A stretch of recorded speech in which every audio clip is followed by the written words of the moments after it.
பெரிய கட்டடம் கட்டுகிறார்கள். கட்டடம் கட்டிய கொத்தனாரும் சித்தனாரும் மேலே போய் வராங்க. அங்கேயே தான் குடியிருக்காங்க, அங்கேயே ஒலை வச்சு சாப்பிட்றாங்க. எல்லாம் முடிஞ்சாச்சு. கட்சியில் புதுசாக கொடுத்தன வராங்க. கிரகப்பிரவேசம் அவர்கள் போகிறாங்க. கிரகப்பிரவேசம் முடித்த பிறகு அந்த கொத்தனாரை உள்ளே விடுவாங்களான்னு, வாங்க நீங்கள் தான் அந்த வீட்டை கட்டினீங்க, கொஞ்சம் தங்கிட்டு சாப்பிட்டு போங்கன்னு சொல்லுவார்களாம். அதைத்தான் ஒரு பொருளை உருவாக்கியவன் தான் உருவாக்கிய கருவியிலிருந்து அந்நியப்பட்டு போகிறான்.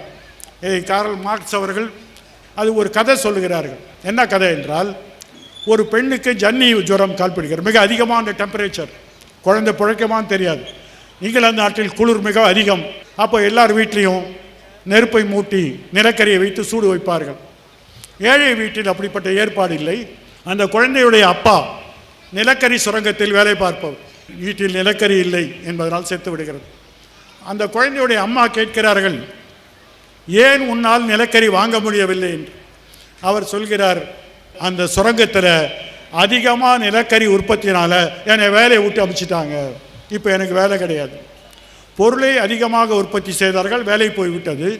ஆனால் அந்த பொருளை தயாரித்து சுரங்கத்திலிருந்து வெட்டி எடுத்த அந்த சுரங்க தொழிலாளிக்கு அந்த நிலக்கரி வாங்குவதற்கான அதுக்கான வசதி இல்லை. இதை மார்க் சொல்லிவிட்டு சொல்கிறார், நிலக்கரியை உற்பத்தி செய்த அந்த சுரங்க தொழிலாளி அந்த நிலக்கரியை வாங்க முடியாத சூழ்நிலை இன்றைக்கு முதலாளித்துவத்தில் ஏற்படுகிறது. இதைத்தான் சனாதனமும் செய்கிறது. நீங்கள் ஒரு சிலையை உற்பத்தி செய்யலாம், லட்சக்கணக்கான மக்கள் நாங்கள் அதை தொழுவோம், அதை கும்பிடுவோம், பூஜை செய்வோம். ஆனால் அதை செய்த அதே நபர் மறுபடியும் அதை தொட முடியாது என்ற கேள்வி வருகிறது.